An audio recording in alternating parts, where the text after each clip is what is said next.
নমস্কার বন্ধুরা, আজ আমি আপনাদের জন্য পাঠ করব সুনীল গঙ্গোপাধ্যায়ের লেখা সেই বিখ্যাত উপন্যাস প্রথম আলো। আজ প্রথম আলো উপন্যাসের 61 নম্বর পর্ব। আজ আমি এই উপন্যাসটি পাঠ করেছি 395 নম্বর পৃষ্ঠা থেকে 403 নম্বর পৃষ্ঠা পর্যন্ত। তো চলুন শুরু করা যাক আজকের উপন্যাস। এতগুলি স্বাস্থ্যবান কলেজে পড়া শিক্ষিত যুবক এক মুমূর্ষু বৃদ্ধকে ঘিরে কাশীপুরের বাগানবাড়িতে মাসের পর মাস পড়ে থাকছে কেন?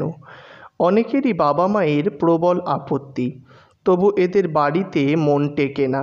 এখানে ছুটে আসে কিসের টানে? এদের কয়েকজন প্রেসিডেন্সি সেন্ট জেভিয়ার্স কলেজে পড়েছে, সংস্কারমুক্ত মন নিয়ে মুক্ত চিন্তার অধিকারী হয়েছে। এই যুবা বয়স পৃথিবীর দিকে পূর্ণ দৃষ্টিতে অবলোকনের বয়স। বাসনা পুষ্প বিকশিত হয় সহস্র পাপড়িতে। রূপ ও সৌন্দর্য উপভোগেরও এই তো বয়স। যৌবনে মানায় বিদ্রোহ, যৌবনে মানায় নিজস্ব পথ খোঁজার তেজ। আর এই যুবকবৃন্দ ব্যাকুল হয়েছে ঈশ্বর উপলব্ধির জন্য, ধর্মীয় সাধনায় সম্পূর্ণ আত্মনিয়োগের জন্য এরা উদ্যত। বয়সোচিত সমস্ত প্রবৃত্তি নিবৃত্তির এই চেষ্টা কি স্বাভাবিক? ঈশ্বর তো বহু হাজার বছরের প্রাচীন, তার স্বরূপ বোঝার চেষ্টাও তো চলে আসছে বহু যুগ ধরে। নরেন, রাখাল, নিরঞ্জন, শশী, যোগীদের মতন তরুণেরা সে পথে যাবার জন্য ঘর ছাড়া হলো কেন? রামদত্ত, সুরেন মিত্তির, বুড়ো গোপাল ঘোষ, বলরাম ঘোষ, মহেন্দ্র গুপ্ত, গিরিশ ঘোষের মতন বয়স্ক সংসারী ভক্তরা কোন টানে আসে তা বোঝা যায়। এরা বিষয়ী লোক, অনেক অভিজ্ঞতার মধ্য দিয়ে এসে পৌঁছেছেন জীবনের মধ্যাহ্নে। কেউ ভোগবিলাসে মত্ত থেকেও মাঝে মাঝে বিবেক দংশন অনুভব করেন, কেউ বা নিছক সাংসারিক পরিপূর্ণতাতে সন্তুষ্ট না হয়ে এখন পরমার্থ খুঁজছেন, কেউ বা কিছু পাপ থেকে মুক্ত হবার জন্য একজন গুরুকে অবলম্বন করতে চান। রামদত্ত ডাক্তার, সুরেন মিত্তির সাহেব কোম্পানির বড় চাকুরে, বলরাম বোস জমিদার। গিরিশ ঘোষের মতন সুরেন মিত্তিরও প্রবল মদ্যপ এবং প্রায়ই রাত অতিবাহিত করেন বেশ্যালয়ে। এই উদ্ধত স্বভাবের মানুষটি বন্ধু রামদত্তের সঙ্গে প্রথমবার দক্ষিণেশ্বরে রামকৃষ্ণ সন্দর্শনে যাবার আগে বলেছিলেন, গিয়ে যদি দেখি মানুষটা ভণ্ড, তাহলে কান ধরে হিড় হিড় করে টেনে আনব। রামকৃষ্ণের বিচিত্র ব্যক্তিত্ব এবং মধুর স্বভাবে এরা একে একে মুগ্ধ ও পরম ভক্ত হয়েছেন। এরা গুরু খোঁজার জন্য ব্যাকুল ছিলেন, পেয়েছেন এক আদর্শ গুরু। রামকৃষ্ণ এদের যার যার পেশা, বৈষয়িক কাজকর্ম কিংবা সংসার কিছুই ত্যাগ করতে বলেননি। এমনকি সুরেন এবং গিরিশকে মদ্যপান কিংবা পরদার গমনেও নিষেধ করেননি। শুধু বলেছেন মদ্যপানের সময় কিংবা বারাঙ্গনার কক্ষে গিয়ে মায়ের কথা স্মরণ করতে। তিনি ওদের আশ্বস্ত করার জন্য বলেছেন এরা আরও কিছুদিন ভোগ করুক, ভোগ কেটে গেলে একেবারে খাঁটি হয়ে যাবে। এরা রামকৃষ্ণের সেবক। রামকৃষ্ণ এবং তার অন্যান্য শিষ্যদের জন্য এরা অর্থ সাহায্য করেন। তার চেয়ে বেশি কিছু এদের ত্যাগ করতে হয়নি। কিন্তু নরেন, রাখাল, নিরঞ্জনদের মনোভাব অনেকেই বুঝতে পারে না। আত্মীয় স্বজন, পাড়া প্রতিবেশীরা ভাবে এই ছোঁড়াগুলো এমন হা হা করে ঘুরে বেড়াচ্ছে কেন? এদের জীবন কত সম্ভাবনাপূর্ণ, অথচ এরা যে এরই মধ্যে সব কিছু ত্যাগ করে বসে আছে। এরা ঈশ্বর উপলব্ধির জন্য ব্যাকুল, কিন্তু ঈশ্বর কি কখনো আভাসে ইঙ্গিতেও জানিয়েছেন যে 22-23 বছরের যুবকেরা দেশের চিন্তা, সমাজের চিন্তা, নিজের প্রিয়জনদের চিন্তা ছেড়ে শুধু তার চিন্তাতেই মগ্ন হয়ে থাকুক? ওটা কি ঈশ্বরই সৃষ্টি এই প্রকৃতির নিয়ম বিরুদ্ধ নয়? তাহলে কি প্রকৃতপক্ষে ঠিক ঈশ্বরের টানে নয় এরা ঘরছাড়া হয়েছে, শুধু একজন মানুষের টানে? ঈশ্বরকে চোখে দেখা যায় না, কিন্তু যে মানুষকে চোখে দেখা যায় অথচ কিছুতেই যাকে বোঝা যায় না, অন্য হাজার হাজার মানুষের সঙ্গে কিছুতেই যাকে মেলানো যায় না, যার জীবন জলের মতন স্বচ্ছ অথচ রহস্যময়, যার ব্যবহারে মিশে আছে নিঃস্বার্থ ভালোবাসা আর মায়া, তার টান বড় মর্মভেদী। রামকৃষ্ণ পুরোপুরি গৃহী নন, অথচ গার্হস্থ্য জীবনের অনেক খবর রাখেন। কোন জিনিসের কি বাজার দর তা পর্যন্ত তার জানা। একটা কম্বলের দাম 5 সিকে না 1.5 টাকা হতে পারে তাও বলে দেন ভক্তদের। কার পেটের ব্যামো, কার বাড়িতে অশান্তি তা নিয়েও তিনি উদ্বিগ্ন। তিনি পুরোপুরি সন্ন্যাসীও নন, পরমহংস সাধুর মতন তিনি নির্জন গুহাবাসী হতে চাননি। তার ছোটোখাটো লোভ আছে। জিলিপি খেতে বড় ভালোবাসেন, থিয়েটার দেখতে যান, সরল মাধুর্যমাখা কিশোরদের কোলে বসিয়ে আদর করেন। একবার রূপো বাঁধানো গড়গড়ায় তামাক খাবার স্বাদ হয়েছিল তার। পরমহংস সাধু হয়েও সংসারে রইলেন রামকৃষ্ণ, অথচ নিজের প্রতিষ্ঠা প্রতিপত্তি কিংবা বিশাল এক শিষ্য সম্প্রদায় গড়ে তোলার দিকেও যে তার ঝোঁক নেই সে কথাও ঠিক। নিজের জন্য তিনি কিছুই চান না, এখানেই তার পরম বৈরাগ্য।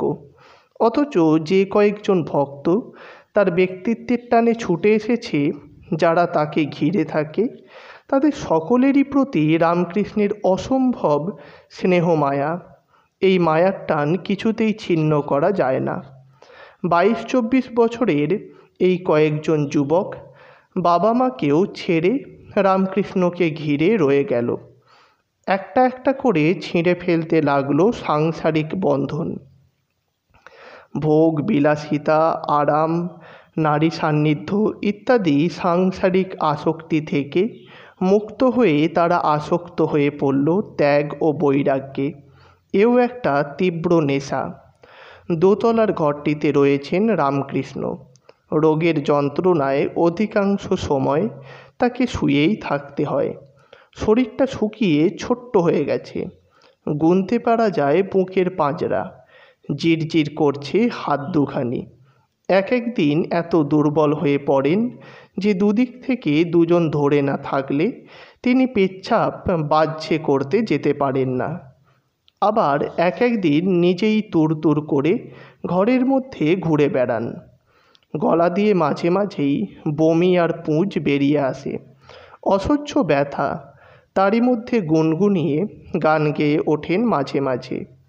নিচের তলায় 12-14 জন যুবক শিষ্য অনেক সময় হুড়োহুড়ি দাপাদাপি করে। গুরুর অসুস্থতার জন্য তারা কাতর, কিন্তু সব সময় বিষণ্ণ ও মুখ ভার করে থাকা যৌবনের ধর্ম নয়। তারা চেঁচিয়ে গান গায়। কোনো একজনের রসিকতায় অট্টহাসিতে ফেটে পড়ে সবাই। কখনো ওদের সমবেত গান শুনে ওপর থেকে রামকৃষ্ণ বলে ওঠেন, ওরে ওদের থামতে বল না, আমি এদিকে মরতে বসেছি আর ছোঁড়াগুলো আমোদ করছে। তারপরই আবার ওদের ওপরে ডেকে আনতে বলেন। বকুনি দেবার বদলে ফিক করে হেসে বলেন, এক জায়গায় সুর ভুল হচ্ছিল কেন, আমার সামনে গান করো। মহেন্দ্রলাল সরকার মূল ডাক্তার হলেও আরও বহু ডাক্তার, কবিরাজ, হেকিমের আনাগোনার বিরাম নেই। কেউ বলে গলা দিয়ে ঘি ঢালতে, কেউ দেয় হরিতাল ভস্য, কেউ বলে হরিতকি চিবিয়ে খেতে।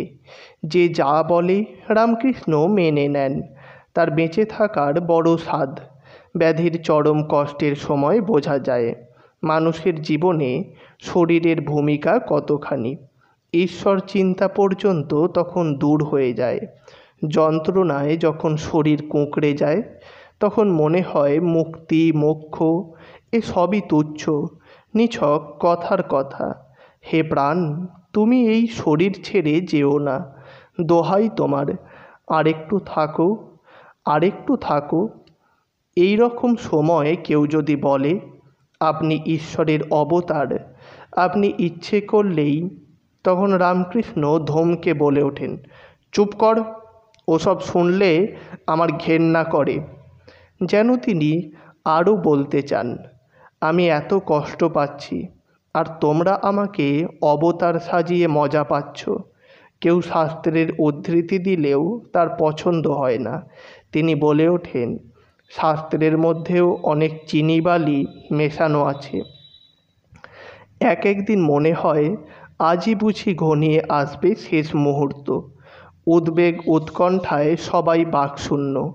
আবার পরদিনই রামকৃষ্ণ সমস্ত জ্বালা যন্ত্রণা দমন করে সহাস্য সুন্দর। ঘনিষ্ঠ শিষ্যদের পরিমণ্ডলে তিনি কখনো ঐহিক, কখনো পারত্রিক বিষয়ে আলোচনায় মেতে ওঠেন। তারপর গানের পর গান, গানের মধ্যেই যেন রয়েছে সমস্ত তত্ত্বের নির্যাস। বয়স্ক সংসারী ভক্তদের প্রতি তেমন আগ্রহ নেই রামকৃষ্ণের। এই তরুণ ভক্তদের পবিত্র ঝলমলে মুখগুলি দেখে তিনি যেন নবজীবন ফিরে পান। গান গাইতে গাইতে নরেনের চোখ জ্বালা করে ওঠে। সে বাইরে ছুটে চলে যায়। রামকৃষ্ণ যখন একটু ভালো থাকেন তখনই নরেনের বুক বেশি করে মোচড়ায়। তখন মনে হয় এমন মানুষটি তাদের ছেড়ে চলে যাবেন। ইনি কোনো অনাচার করলেন না, পাপ করলেন না, তবু কেন এমন কাল ব্যাধি ধরল তাকে? সৃষ্টিকর্তার এ কী অবিচার! নরেন সহজে নরম হয় না। লোকের সামনে অশ্রু বিসর্জন করার প্রশ্নই ওঠে না। রাখাল বা অন্য কেউ কান্নাকাটি করলে নরেন তাদের সান্ত্বনা দেয়, কিন্তু একদিন সে আর নিজেকে সামলাতে পারল না। একদিন রাত্রির বেলা নরেন বাড়ির বাইরে গিয়ে রাম রাম বলে চিৎকার করতে থাকে। ঠিক চিৎকার নয়, বুক ফাটা আর্তনাদ। সেই আর্তনাদ শুনে বেরিয়ে আসে অনেকে। নরেন বাগানের চারধারে দৌড়তে শুরু করে। কয়েকজন গিয়ে নরেনকে ধরার চেষ্টা করে, কিন্তু বলশালী সেই যুবাকে আটকানো সহজ নয়। নরেন রাম রাম করতে করতে দৌড়াতে লাগলো ঘন্টার পর ঘন্টা, যেন সে সেই ডাকে আকাশ ভেদ করে দিতে চায়। রামরূপী নারায়ণ তার প্রভুকে নিরাময় করে দিতে পারে না। রাত গভীর হয়। নরেনের সেই উন্মত্ততা জানলা দিয়ে দেখতে পান রামকৃষ্ণ। তিনি ব্যাকুল হয়ে ডেকে পাঠান নরেনকে, কিন্তু কে শোনে কার কথা? নরেনের যেন বাহ্য জ্ঞান নেই, তার ক্লান্তি নেই। সে দৌড়চ্ছে অনবরত। মধ্যরাত পেরিয়ে যাবার পর কয়েকজন ভক্ত চারিদিক থেকে নরেনকে ঘিরে ধরে থামালো। তাকে টানতে টানতে নিয়ে এলো দোতলায়। নরেনের দু চক্ষু লাল, বুক জ্বালানো উষ্ণ নিঃশ্বাস বেরুচ্ছে। তাকে দেখে রামকৃষ্ণেরও চোখে জল এলো। তিনি স্নেহ বিগলিত কণ্ঠে বললেন, হ্যাঁ রে, তুই ওরকম করছিস কেন? ওতে কি হবে? নরেন বলল, রাম রাম রাম, কেন আপনার রোগের কষ্ট দূর করে দেবেন না? রামকৃষ্ণ বললেন, দেখ, তুই এখন যেমন করছিস অমনি 12টা বছর আমার মাথার ওপর দিয়ে ঝড়ের মতন বয়ে গেছে। তুই আর এক রাত্রিরে কি করবি? নরেনের কাছে এনে তিনি তার মাথায় হাত বুলিয়ে দিতে লাগলেন। আর একজন অন্তরঙ্গ ভক্ত কালীপ্রসাদ অনেক বেদ বেদান্ত পাঠ করেছে। এখানে এসে সে প্রায় একান্তে ধ্যান করে। ধ্যানের সময় তন্ময় হয়ে যায়। সেই কালীপ্রসাদ হঠাৎ একদিন নাস্তিক হয়ে গেল। এত মানুষ থাকতে তার গুরু কেন এমন কঠিন রোগে আক্রান্ত হলেন? কেন তিনি এত কষ্ট পাচ্ছেন? এই প্রশ্নের সে কোনো উত্তর খুঁজে পায় না। তখন তার মনে হয় ধর্ম, ঈশ্বর, জীবাত্মা, পরমাত্মা এসব মিথ্যে, অলীক কল্পনা। হাজার ধ্যান করলেও কিছু হয় না। জীবন চলে প্রকৃতির নিয়মে। সে নিজে তো ধ্যান বন্ধ করে দিলই, অন্যদের দেখলেও বিদ্রূপ করে। এ কথাটা ক্রমে তার গুরুর কানে পৌঁছে গেল। কালীপ্রসাদও রামকৃষ্ণের বিশেষ প্রিয়। সে দিব্য তনুর অধিকারী। তিনি কালীপ্রসাদকে ডেকে পাঠিয়ে অন্যদের সরিয়ে দিয়ে নিভৃতে জিজ্ঞেস করলেন, হ্যাঁ রে, তুই নাকি কী সব বলে বেড়াচ্ছিস? তুই ঈশ্বর মানিস না? কালীপ্রসাদ অভিমান ভরে উত্তর দিল, না, এখন আর মানি না। ঈশ্বর আমাদের কি দেয়? ঈশ্বরকে পাওয়া না পাওয়ায় কি আসে যায়? রামকৃষ্ণ আবার জিজ্ঞেস করলেন, তুই শাস্ত্র মানিস না? লোকাচার মানিস না? কালীপ্রসাদ দুদিকে প্রবলভাবে ঘাড় নাড়ল।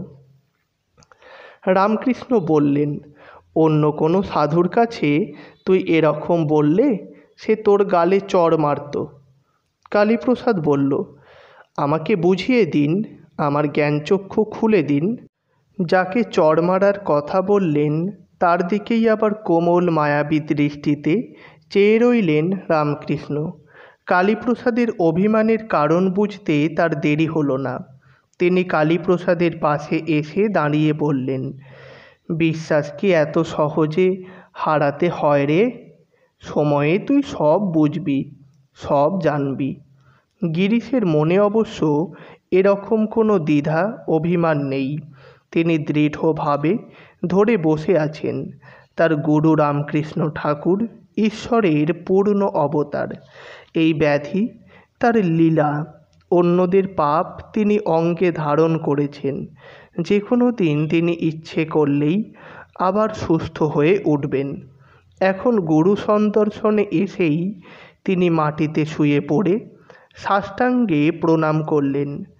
রামকৃষ্ণ বলে ওঠেন, ওরে, তুই অমন করিস না, আমার লজ্জা করে।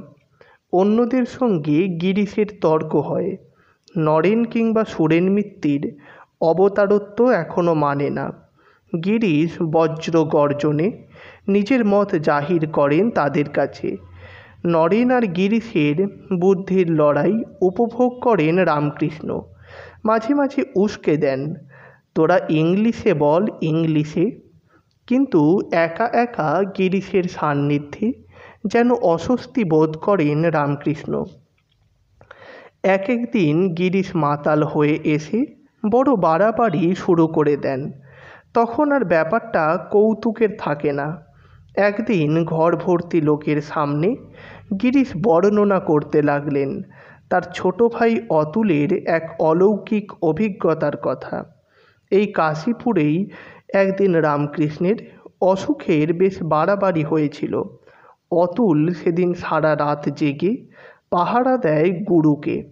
তারপর কয়েকদিন রাত্রি জাগরণের ক্লান্তিতে শশী বিশ্রাম নিতে গেছে। লাটুও ঘুমিয়ে পড়েছে। শ্রীরামকৃষ্ণের কৃশতনু একটা বালাপোষে ঢাকা। তিনি আচ্ছন্ন হয়ে আছেন।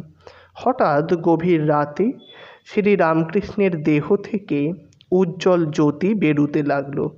ওপরের আবরণটি হয়ে গেল স্বচ্ছ। বিস্ফারিত চোখে অতুল দেখল শ্রীরামকৃষ্ণ অর্ধ নারীশ্বর। তার একদিক কৃষ্ণের মতন, অন্য দিকটি রাধা। দক্ষিণ অঙ্গের রং নীল আর বাম অঙ্গের ঢলঢল সোনার বরণ। কেউ কেউ এ কাহিনী শুনছে মুগ্ধ বিস্ময়ে। দু একজন অবিশ্বাসে ফিক ফিক করে হাসছে। রামকৃষ্ণ অধৈর্যভাবে বললেন, ঘরে অনেক লোক, বড় গরম। তার ইঙ্গিত পেয়ে অনেকেই ঘর ছেড়ে চলে গেল। রয়ে গেলেন গিরিশ। গাঢ় আবেগের সঙ্গে বলতে লাগলেন, আপনি ঈশ্বর, ঈশ্বর, নিশ্চিত ঈশ্বর। রামকৃষ্ণ বললেন, এক একবার মনে হয় তুমি যা বলছো গো তা বোধ হয় সত্যি। অসুখ ভালো হয়ে যাবে। আবার এও মনে হয় ঠিক যে এত কষ্ট এই শরীর সইতে পারবে না। গিরিশ বললেন, আজ্ঞে নরলীলায় এই রকমই হয়। এই সময় মহেন্দ্র মাস্টার ঘরে এসে দেখলেন রামকৃষ্ণ যন্ত্রণায় ছটফট করছেন। মাস্টারকে দেখে অর্ধ নিমীলিত চোখে শুষ্ক অন্তর্ভেদী স্বরে বললেন, কষ্ট, বড় কষ্ট। ডাক্তারদের কোনো ওষুধই কাজে লাগছে না। কি করে গুরুর এই কষ্ট কমানো যায় তা বুঝতে পারেন না মাস্টার। গিরিশের একটা কথা মনে পড়ে, তারও পেটে খুব ব্যথা হয় মাঝে মাঝে। কোনো ওষুধে কিছু কাজ হয় না, কিন্তু খানিকটা মদ্যপান করলে ব্যথাবোধ কমে যায়। গিরিশ ব্যগ্রভাবে বললেন, খাবেন একটু একটু? রামকৃষ্ণ বললেন, তুমি যা বলো। গিরিশ আবার বললেন, মাইরি, কালীর দিব্যি বলছি, আপনি একটু খান। মাস্টার শঙ্কিতভাবে তাকান গিরিশের দিকে। গিরিশ কী খাওয়ার ইঙ্গিত করছেন তিনি বুঝতে পারেন না। রামকৃষ্ণ প্রস্রাব করতে চলে যান। ফিরে এসে খানিক বাদে গিরিশকে বললেন, বড় গরম লাগছে ঘরে, তোমরা তবে এসো। শীতের পর গ্রীষ্ম, তারপর বর্ষাকাল চলে এসেছে। অসুখের উত্থান পতন চলছে পালা করে। শরীর এত দুর্বল, কোনো পথ্যই শ্রীরামকৃষ্ণের গলা দিয়ে নামে না। মাংসের জুসেও তার অরুচি ধরে গেছে। একজন বলল, গুগলির ঝোল খেলে শরীরের বল বৃদ্ধি হয়। রামকৃষ্ণ তাও খেয়ে দেখতে রাজি হলেন, কিন্তু কথাটা শুনে শিউরে উঠলেন সারদামণি। পথ্য রান্নার ভার তার উপর। তিনি স্বামীর কাছে এসে বিহ্বলভাবে বললেন, ওগুলো তো জ্যান্ত প্রাণী, ঘাটে দেখি চলে বেড়ায়, আমি এদের মাথা ইট দিয়ে ছেঁচতে পারবো না। রামকৃষ্ণ মৃদু হেসে বললেন, আমি খাবো, আমার জন্য রাঁধবে? তাতে কোনো দোষ নেই। এই বাগান বাড়িতেই রয়েছে দুটো পুকুর, তাতে গেঁড়ি গুগলির অভাব নেই। সারদামণিকে সাহায্য করার জন্য কালীপ্রসাদ ঘাটের পাশ থেকে গুগলি তুলে এনে খোলা ভেঙে পরিষ্কার করে দেয়। সারদামণি সেগুলি সেদ্ধ করে ভাতের মণ্ডের সঙ্গে মিশিয়ে খাওয়াতে আসেন স্বামীকে। মশলাহীন বিস্বাদ ওই খাদ্য সুস্থ মানুষই গলাধ্যকরণ করতে পারে না। রামকৃষ্ণ মুখ দিয়ে থু থু করে ফেলে দেন, তবু অসীম ধৈর্য নিয়ে সারদামণি একটু একটু করে খাওয়াতে চান। রামকৃষ্ণ খেতে খেতে ঘুমিয়ে পড়েন কিংবা আচ্ছন্নের মতন হয়ে যান। চুপ করে বসে থাকেন সারদামণি। বেশি দেরি হলে তিনি স্বামীর শরীরে আলতোভাবে ঠেলা দিয়ে ডেকে বলেন, ওঠো ওঠো, আর একটু খাবে না? রামকৃষ্ণ চোখ মেলে একটু ম্লান স্থির দৃষ্টিতে তাকিয়ে থাকেন। তারপর আস্তে আস্তে বলেন, কি দেখলাম জানো? কলকাতার লোকগুলো যেন অন্ধকারের পোকার মতন কিলবিল করছে। তুমি ওদের দেখো। সারদামণি কেঁপে উঠে বললেন, আমি মেয়ে মানুষ, তা কি করে হবে? রামকৃষ্ণ নিজের শরীরের দিকে দেখিয়ে বলেন, এ আর কি করেছে? তোমাকে আরও অনেক বেশি করতে হবে। এর আগেও রামকৃষ্ণ একদিন সারদামণিকে তার ভক্তদের দেখাশোনার ইঙ্গিত দিয়েছিলেন। নিজের শরীরে এত ব্যথা বেদনা, তবু তরুণ শিষ্যদের জন্য তার সর্বক্ষণ চিন্তা। সব শিষ্যই যে বিশুদ্ধ নির্লোভ তা অবশ্য নয়। এমন একটি নির্মল পবিত্র মানুষের সংস্পর্শে এসে সব মানুষই যে স্বভাব বদলাবে তা নয়। কেউ কেউ আসে চটজলদি কিছু সিদ্ধাই পেয়ে যাবার বাসনায়। কেউ কেউ ভাবে পরমহংস একবার ছুঁয়ে দিলেই পাপ থেকে মুক্ত হয়ে যাবে। কেউ কেউ এসে এঁড়ে তর্ক করে। এরা আসে আবার চলেও যায়। রামকৃষ্ণের সেবক হিসেবে গ্রাম থেকে এসেছিল হৃদয়ে। তার তো চরিত্র শোধন হলোই না, দিন দিন সে দুর্জন হয়ে উঠল। অনেক বদ দোষ ছিল তার।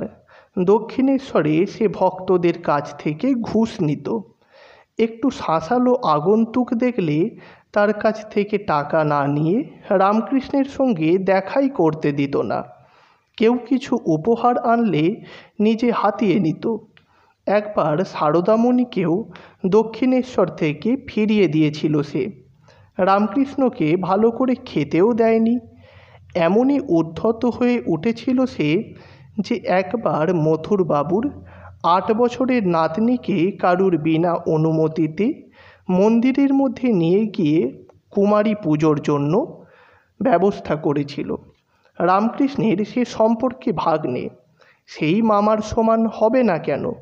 দক্ষিণেশ্বরের মন্দিরের বর্তমান মালিক ত্রৈলোক্যনাথ যখন হৃদয়কে তাড়িয়ে দিলেন, তখনও সে তেজের সঙ্গে রামকৃষ্ণকে বলেছিল, মামা তুমি আমার সঙ্গে চলো, তোমাকে অন্য কালী মন্দিরে নিয়ে গিয়ে বসাবো। আবার তোমার অনেক ভক্ত হবে, অনেক পসার হবে, আমি সব ব্যবস্থা করব। তুমি তো একটা বোকা, আমি না থাকলে তোমার সাধুগিরি বেরিয়ে যেত। বলাই বাহুল্য, রামকৃষ্ণ রাজি হননি। হৃদয় এখন দেশে ফিরে গিয়ে চাষবাস করে। প্রতাপচন্দ্র হাজরাও রামকৃষ্ণের জন্মস্থানের কাছাকাছি এক গ্রামে থেকে এসেছে। এই হাজরা কম জ্বালিয়েছে রামকৃষ্ণকে? ওর ধারণা কামারপুকুরের গরিব চাটুজ্যেদের বাড়ির ছেলে গদাধর একসময় পটুয়ার মতো মূর্তি গড়ত আর রাখাল ছেলেদের সঙ্গে খেলে বেড়াতো। সে কলকাতায় গিয়ে হঠাৎ মস্ত বড় সাধু পরমহংস হয়েছে। এ গায়ের মেধো, ভিন গায়ের মধুসূদন। তা গদাধর যা পারে, প্রতাপ হাজরাই বা তা পারবে না কেন? সেও দক্ষিণেশ্বরে এসে সাধুর ভেক ধরল, মুখে বড় বড় কথা বলে, কিন্তু সবসময় তার স্বার্থ চিন্তা, বগলে ইঁট আর মুখে রাম নাম। প্রকৃত ভক্তরা হাজরার ভণ্ডামি দেখে মনে করে, রামকৃষ্ণ একে সহ্য করছেন কি করে? এরকম একজন স্বার্থবুদ্ধি সম্পন্ন মানুষকে তাড়িয়ে দেওয়াই উচিত। রামকৃষ্ণ তবু তাকে তাড়িয়ে দেননি। মস্করা করে প্রায়ই বলেছেন, থাক থাক, জটিলা কুটিলা না থাকলে লীলা পোষটাই হয় না। অন্য সময় বলেছেন, হাজরাকে আমি কীরকম জানিস? যেমন সাধুরূপী নারায়ণ, তেমনি ছলরূপী নারায়ণ, আবার লুচ্চারূপী নারায়ণ। নরেনের অবশ্য হাজরা সম্পর্কে দুর্বলতা আছে। নরেন অনেক বাসনা পরিত্যাগ করেছে, কিন্তু তামাক চুরুট পান করার অভ্যেস ছাড়তে পারেনি। হাজরা ভালো তামাক সাজে। নরেন হাজরার এক হুঁকো তামাকের ইয়ার। হাজরা বেশ চটপট চতুর কথা বলে হাসাতেও জানে। নরেনের প্রশ্রয়ে হাজরা রয়ে গেল কাশীপুরের এই বাড়িতে। রামকৃষ্ণের কাছে নরেনের 7 খুন মাপ। সে যে খাপ খোলা তলোয়ার। হাজরা আছে তো থাক, সে যে নরেনের ফ্রেন্ড। যারা সংসারী ভক্ত তারা টাকা পয়সার হিসেব কিছুতেই ভুলতে পারে না। কাশীপুরের বাগান বাড়ির সব খরচ চালাচ্ছে 2-3 জন ভাগাভাগি করে। ভক্তদের সংখ্যা বেড়ে গেলে খাবারের খরচও বাড়ে, তাতে খরচদাতারা বিরক্ত হয়। রামদত্ত, বলরাম বসু যত বড় ভক্ত তেমনি কৃপণ। খরচ কমাবার উপদেশ দিতে এসে তারা এমন অপমানজনক কথা বলে যে নরেন ক্ষেপে যায় একেবারে। সে বলে উঠল, দূর শালা, ওদের পয়সায় আর খাবো না, বরং ভিক্ষে করে খাবো, তাও ভালো, তবু ওদের পয়সা চাই না।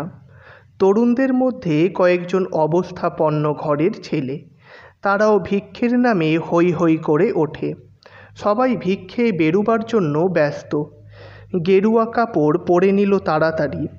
প্রকৃত সন্ন্যাসী না হয়েও এরা গেরুয়া পেয়েছে এক বিচিত্র কার্যকারণে।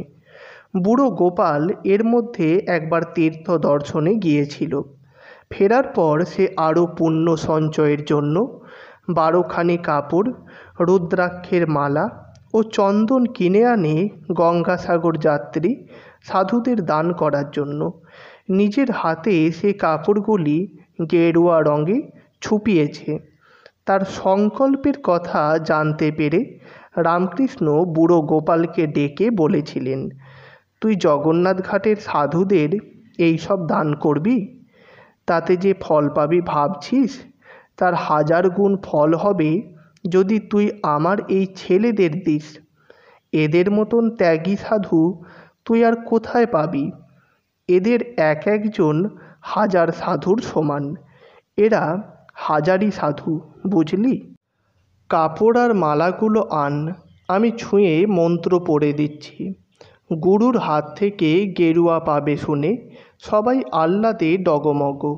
সকালবেলা স্নান করে এসে তরুণরা দাঁড়ালো রামকৃষ্ণের সামনে। সেদিন তিনি দোতলার ঘর ছেড়ে নেমে এসেছেন বাগানে। ধুতির ওপর কালো বনাতের কোটটা ঢলঢল করছে রোগা শরীরে। তিনি এক এক করে বস্ত্র ও মালা তুলে দিলেন নরেন, রাখাল, বাবুরাম, নিরঞ্জন, শশী, শরৎ, কালী, যোগিন, লাটু ও তারক, এই 10 জনকে। বুড়ো গোপাল নিজেই দান করছে, তবু সে লুব্ধের মতন হাত বাড়িয়ে বলল, গুরু, আমায় একটা দেবে না? রামকৃষ্ণ তাকেও গেরুয়া বস্ত্র দিলেন, আর বাকি রইল একখানা। সেখানা কারুকে দিলেন না। হাজরা ও আরও কয়েকজন পেল না কিছুই। নরেন আনন্দে গান গেয়ে উঠল, আ আ আ আমি গেরুয়া বসন অঙ্গেতে পরিব, শঙ্খের কুণ্ডল পরি। আমি গেরুয়া বসন অঙ্গেতে পরিব, শঙ্খের কুণ্ডল পরি। আমি যোগিনীর বেশে যাব সেই দেশে, যোগিনীর বেশে যাব সেই দেশে, যেখানে নিঠুর হরি। গেরুয়া বসন অঙ্গেতে পরিব, শঙ্খের কুণ্ডল পরি। আমি গেরুয়া বসন অঙ্গেতে পরিব, শঙ্খের কুণ্ডল পরি। সেই গেরুয়া বসন পরে তরুণ সন্ন্যাসীরা বেরুলো ভিক্ষে করতে। প্রথমেই তারা গেল সারদা মণির কাছে। একতলায় ছোট ঘরখানির সামনে ভিড় জমিয়ে তারা নানা রকম সুরে বলতে লাগলো, ভিক্ষাং দেহি মে পার্বতী, ভিক্ষা দাও মা, ভিক্ষা দাও। সোনার টুকরো ছেলেগুলির এই কাঙাল রূপ দেখে সারদামণি প্রথমে হতভম্ব, তারপর একসময় হেসে ফেলে ওদের একটি টাকা দিলেন। দারুণ খুশি হয়ে ওরা নাচতে নাচতে বেরিয়ে গেল। দাঁড়ে দাঁড়ে ভিক্ষে করে সারাদিন পর যা পেল তা এনে নিবেদন করল গুরুর চরণে। কারো মুখে কোনো ক্লান্তির ছাপ নেই। ভিক্ষে করা যেন একটা দারুণ আনন্দের ব্যাপার। রামকৃষ্ণ সারদামণিকে বললেন, তোমার ছেলেরা চাল জোগাড় করে এনেছে, আর না খেয়ে থাকতে হবে না, রেঁধে দাও গো। সেই নানা রকম মিশ্রিত তণ্ডুলে তৈরি হলো একরকম মণ্ডের মতন পদার্থ। রামকৃষ্ণ স্বয়ং প্রথমে তার একটুখানি মুখে দিয়ে বললেন, বাহ, অমৃত অমৃত। ভিক্ষান্ন খুব পবিত্র, এতে কারুর কোনো কামনা মিশে নেই। খেয়ে বড় আনন্দ হলো। তারপরেই অন্যরা ঝাঁপিয়ে পড়ল। সেই মণ্ড চেটে পুটে শেষ করে দিল কয়েক মুহূর্তের মধ্যে। যেন সত্যিকারের বুভুক্ষুরা বহুকাল পর অমৃতের স্বাদ পেয়েছে। খাওয়া শেষ করার পর নরেনরা হুঁকো টানতে টানতে হেসে গড়াগড়ি যেতে লাগল। রামকৃষ্ণের গলার ক্ষত এতগুলি ছেলেকে এক বাঁধনে বেঁধে ফেলেছে। কাশীপুরের বাড়িতে সবাই এক সংসারের মানুষ। আগে এরা পরস্পরের সঙ্গে আপনি, আজ্ঞে, অমুক বাবু, তমুক বাবু এরকম সম্বোধন করত। এখন সবাই নাম ধরে তুই তুকারি করে। সবচেয়ে বিস্ময়কর পরিবর্তন হয়েছে লাটুর। বিহারের এক প্রত্যন্ত গ্রামের এই ছেলেটি এসেছিল কলকাতা শহরে ভৃত্যের কাজ করতে। প্রথমে সে ছিল রামদত্তের বাড়ির নোকর। তারপর সে রামকৃষ্ণের সেবার কাজে লেগে যায় এবং দ্রুত রূপান্তর হয় তার। ভালো করে বাংলায় শেখেনি সে, তবু সে উচ্চাঙ্গের ভাবের কথা মন দিয়ে শোনে এবং হৃদয়ঙ্গম করে। শ্রী রামচন্দ্রের যেমন হনুমান, শ্রী রামকৃষ্ণের সেই রকম লাটু। এতদিন পর্যন্ত সে নরেন, শশী, শরতের সম্ভ্রমের সঙ্গে বাবু সম্বোধন করত, কিন্তু অন্যদের সঙ্গে রামকৃষ্ণ তাকেও গেরুয়া কাপড় দেওয়ায় সে হঠাৎই একদিন এ লোরেন, এ শরৎ, এ শশী বলে অন্তরঙ্গভাবে ডাকতে শুরু করেছে। সবাই লাটুকে এখন সমান বন্ধুর মতন দেখে। ছেলেরা গেরুয়া পরে ভিক্ষে করতে বেরিয়েছিল। এ সংবাদ ক্রমে তাদের বাড়িতে পৌঁছে যায়। জননীদের বুক কেঁপে ওঠে। কোনো মা তার সন্তানকে সংসার ছেড়ে যেতে দিতে চায়? রামকৃষ্ণ সাধুর সেবা করার জন্য ছেলেরা কিছুদিনের জন্য বাড়ি ছেড়ে কাশীপুরে এসে আছে, এটুকু তবু মেনে নেওয়া যায়। কিন্তু তারা গেরুয়া পরবে কেন? স্বয়ং রামকৃষ্ণ পরমহংসই তো গেরুয়া পরেন না। নরেন অনেক দিন বাড়িতে যায় না। তার মা আর থাকতে না পেরে একদিন 6 বছরের ছেলে ভূপেনের হাত ধরে ছুটে এলেন কাশীপুরের বাগানে। রামকৃষ্ণ সকাশে, বাইরের রমণীদের যাওয়া নিষেধ। কিছুদিন আগে এক পাগলি এসে উৎপাত করছিল।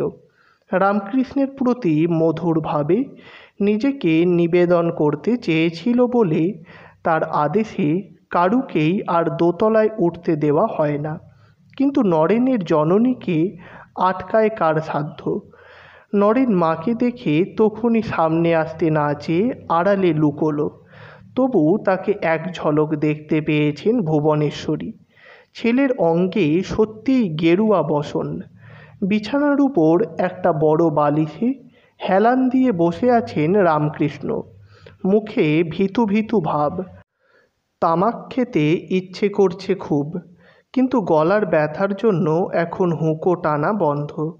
ভুবনেশ্বরী ভেতরে এসে হাত জোড় করে প্রণাম জানালেন। তারপর সরাসরি অভিযোগ করলেন, আপনি আমার ছেলেকে কেড়ে নিচ্ছেন কেন? রামকৃষ্ণ বললেন, ডাক্তার আমাকে কথা বলতে মানা করেছে। তবু মা, তুমি এসেছো, ভালো করেছো, বসো বসো। ভুবনেশ্বরী অভিমান ও ক্ষোভের সঙ্গে বললেন, আপনি অসুস্থ, বেশিক্ষণ থাকবো না। শুধু একটা কথা জানতে চাই, নরেন আপনাকে ভক্তি করে, মানে সে আপনার সেবা করার জন্য এখানে রয়ে গেছে। তাতে তো আমি আপত্তি করিনি। বাড়িতে যাওয়া ইদানিং সে ছেড়েই দিয়েছে। ছোট ছোট ভাই বোনেরা কেমন আছে, দুবেলা খেতে পায় কি না সে খবরও রাখে না। তবু সেসব আমি সামলাচ্ছি। কিন্তু তা বলে সে গেরুয়া ধারণ করবে? সংসারের সে বড় ছেলে, তাকে লেখাপড়া শেখানো হয়েছে, তবু সে কোনো দায়িত্ব নেবে না? রামকৃষ্ণ বললেন, না গো না, সে কি কথা!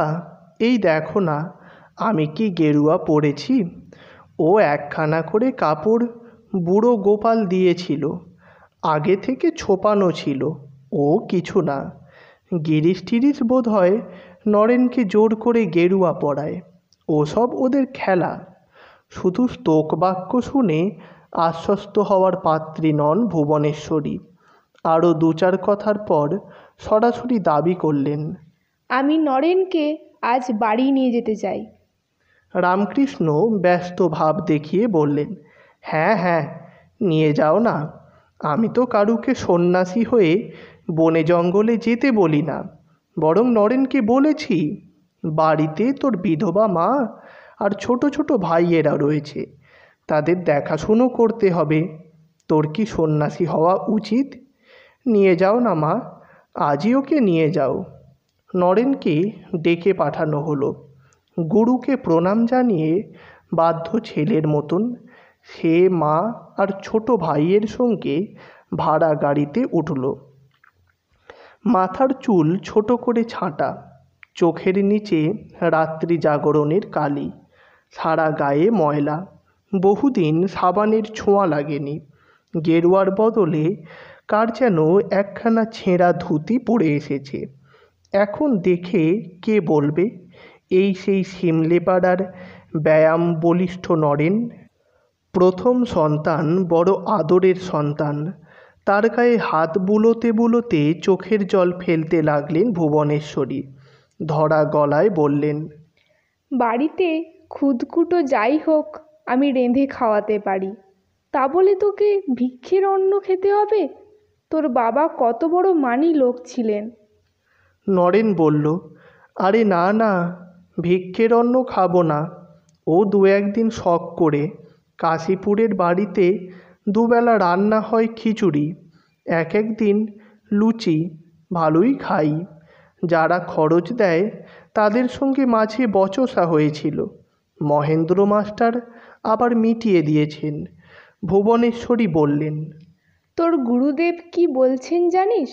এই ভূপেন তো সঙ্গে ছিল, সব শুনেছে। উনি বললেন, নরেনকে তো সন্ন্যাসী হতে বলিনি আমি, ও বাড়িতে গিয়ে থাক না। নরেন হা হা করে হেসে উঠে বলল, উনি এই বলেছেন বুঝি? জানো মা, উনি চোরকে বলবেন চুরি করতে, আর গেরস্থকে বলবেন সজাগ থাকতে। এই সব মহাপুরুষদের কথার মর্ম বোঝা সহজ নয়। শেষ পর্যন্ত বাড়িতে গেল না নরেন। বাগবাজারের কাছে এসে একটা বিশেষ কাজের ছুতো দেখিয়ে নেমে পড়ল। নেমে দাঁড়িয়ে বলল, মা, তোমাকে আমি কখনো ভুলতে পারি? তুমি বিশ্বাস করো, ভূপিন, মহিন, ওদেরই বা ভুলব কী করে? আমি যেখানেই থাকি তোমাদের যাতে কষ্ট না হয় তা আমি নিশ্চিত দেখব। তুমি কষ্ট পেলে পৃথিবীর কোনো সুখই আমার কাছে সুখ নয়। রামকৃষ্ণ নানা জনের কাছে খোঁজ নেন। নরেন ফিরেছে, নরেন ফিরেছে। একসময় যখন নরেনের প্রত্যাবর্তনের সংবাদ জানলেন, তখন প্রশান্ত হাসিতে তার মুখ ভরে গেল। নরেন্দ্র যে নিক্ষিপ্ত তীর, সে আর পিছু ফিরতে পারে না। নরেন তর্ক করে, নরেন অবতারত্ব মানে না, এমনকি মাঝে মাঝে ঈশ্বরের অস্তিত্বেও অবিশ্বাস করে। তবু নরেনই তো এখানকার সবাইকে মাতিয়ে রেখেছে। খগের কলমকালিতে ডুবিয়ে রামকৃষ্ণ একটা কাগজে ছবি আঁকতে লাগলেন। এখন শরীর একটু ভালো থাকলে নির্জন দুপুরবেলা তিনি মাঝে মাঝেই ছবি আঁকেন। আঁকায় বেশ হাত আছে তার। ছোটবেলায় মূর্তি গড়ে বিক্রি করতেন। এখন ছেলেবেলার কথা মনে পড়ে খুব। আঁকতে আঁকতে থেমে গিয়ে চুপ করে চেয়ে থাকেন, যেন দেখতে পান তার বাল্যকালের গ্রাম্য জীবন, সেই দিগন্ত বিস্তারী মাঠ, আকাশে উড়ন্ত বকের শাড়ি। রামকৃষ্ণের প্রিয় ছবি একটি পাখি, বারবার পাখি আঁকেন। আর আঁকলেন শিব ঠাকুর ও বাবা তারকনাথ, একটা হাতির মুখ। যা মনে আসে তাই আস্তে আস্তে ফুটে ওঠে ছবিতে। একবার আঁকা হলো হুঁকো হাতে এক বেশ্যা রমণী। অনেক দিন আগে একদিন মেছো বাজারের রাস্তা দিয়ে যেতে যেতে মুখে রং মাখা রঙ্গিনী মোহিনী কয়েকটি বারবনিতাকে দেখে তিনি অবাক হয়ে প্রণাম জানিয়ে বলেছিলেন, মা, তুই এইখানে এইভাবে রয়েছিস? নরেন যখন দেখা করতে এলো, তখন তিনি ছবি আঁকার বদলে কি যেন লিখছেন আপন মনে। নরেনকে দেখে সামান্য চমকে উঠে তিনি লিখে চললেন কাঁপা কাঁপা হাতে। তারপর নিচে দু একটি রেখায় ছবি আঁকলেন। একটি আবক্ষ মূর্তি, তার পেছনে একটি ধাবমান ময়ূর। কাগজটি তিনি এগিয়ে দিলেন নরেনের দিকে। এতই আঁকাবাঁকা হস্তাক্ষর যে নরেন লেখাটি পড়ে ঠিক বুঝতে পারল না। জয় রাধে প্রেম মোহি, নরেন শিক্ষে দেবে, যখন ঘুরে বাহিরে হাঁক দিবে জয় রাধে। রামকৃষ্ণের সর্বক্ষণের পাহারাদার নিরঞ্জন দেখি দেখি বলে কাগজটা হাত থেকে নিয়ে বলল, বুঝেছি, উনি প্রায়ই বলেন এ কথা। লিখেছেন, জয় রাধে প্রেমময়ী, নরেন শিক্ষে দেবে, যখন ঘরে বাইরে হাঁক দিবে জয় রাধে। রামকৃষ্ণ মৃদু মৃদু হাসতে হাসতে বললেন, নরেন শিক্ষে দেবে? নরেন সঙ্গে সঙ্গে বলে উঠল, না না, আমি ওসব পারবো না। রামকৃষ্ণ বললেন, তোর ঘাড় করবে?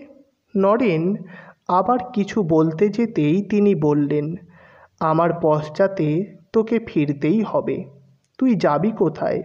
তারপরই রামকৃষ্ণের কাশি শুরু হয়ে গেল। এরপর দুদিন অবস্থার বেশ অবনতি হলো রামকৃষ্ণের।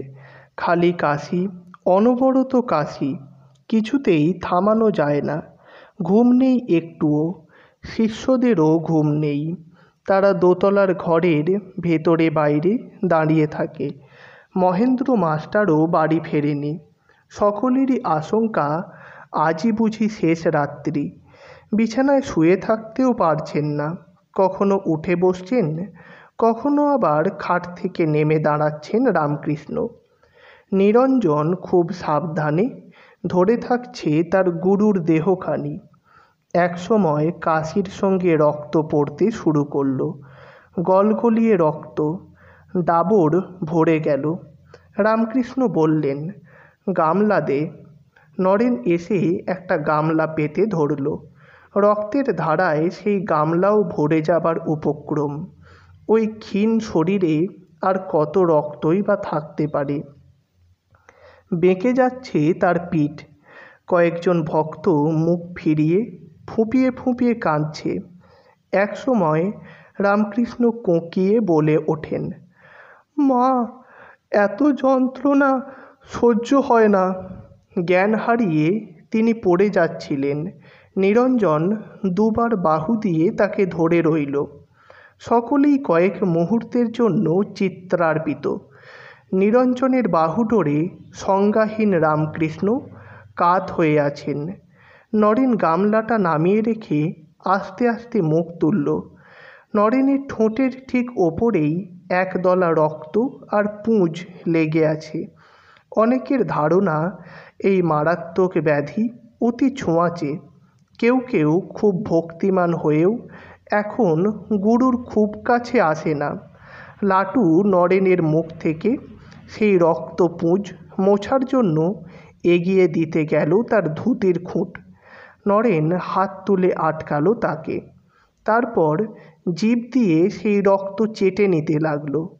মাস্টার অস্ফুট স্বরে বলল, লর্ড সাপার, ফ্রেশ ব্লাড।